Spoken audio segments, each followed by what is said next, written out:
Hey YouTube, what's up? This is Nate here, and today Apple finally announced their brand new iPhone 5, which they're calling the biggest thing to happen to the iPhone since the iPhone. So let's take a look at what's new with this device here on Apple's website. We'll start off with design. So the new design is 18% thinner, 20% lighter, and takes up 12% less volume than Apple's iPhone 4S. It's also got this new two-tone colored backplate here that you can see is very reminiscent of Apple's original iPhone. The iPhone 5 also supports a bigger 4-inch Retina display, so it's still got 326 pixels per inch, and it's got a resolution of 1136 by 640. The colors have also gotten a boost with a color saturation up 44% over the iPhone 4S. So the display on this device should be quite amazing. And also, just to mention, since it does have a bigger 4-inch display, it is a little bit taller, about 9 millimeters, but it has the same width as the iPhone 4S. So it'll still be really easy to hold and use on a day-to-day basis.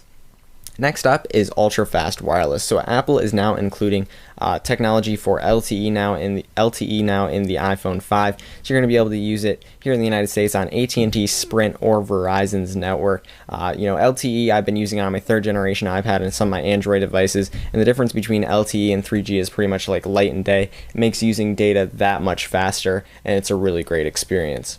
Next is Apple's all-new A6 chip, which is supposed to give performance and graphics up to twice that of the A5 chip. So in day-to-day tasks, I don't know if you'll really notice a difference over A5, but I really hope to notice a difference in terms of graphics. So I'll have to wait and see until I get my hands on this device to see, really how great this A6 chip is.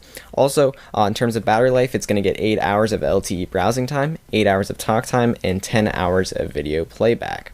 Next is Apple's all-new EarPods. These are the new headphones that are going to be shipping with all of Apple's new devices that they announced today. And these are basically the new headphones that'll come with it. It'll replace the old headphones that Apple used to ship. And these are supposed to fit in your ears better. So Apple's been studying different ear types and tried to develop a headphone that would fit in ears a lot better. I know for me anyway, the headphones that Apple currently ships, or was shipping in the past, didn't fit my ears very well, and they had a tendency to fall out when I was doing any sort of exercise. So I'm hoping these will stay in, so I'll be able to work out and still be able to wear them. And also the audio quality should be a bit better as well. Next up is the rear-facing camera, or what Apple calls the EyeSight camera. It's still got pretty much the same hardware as what you'd find with the 4S. You've still got an 8-megapixel camera with 1080p video recording at 30 frames per second. However, Apple's including some great new features like the panorama photo mode, and you'll be able to take photos while you're recording video as well. For the FaceTime camera, which is also known as the the front-facing camera, is now going to be HD resolution, so you'll be able to make 720p HD FaceTime calls, so that's pretty cool.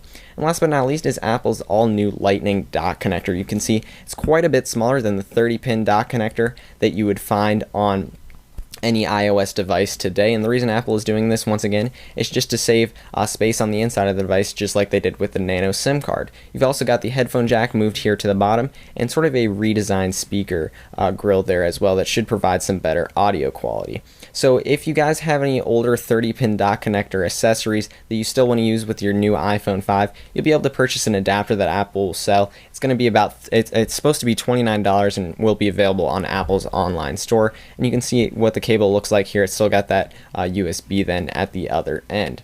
And lastly then, this device of course is shipping with iOS 6 right out of the box. I've covered pretty much all of these features in my iOS 6 developer videos over the summer, so I'm not going to go over those again. It includes a lot of great stuff, so you might want to check that out if you don't know about iOS 6 yet.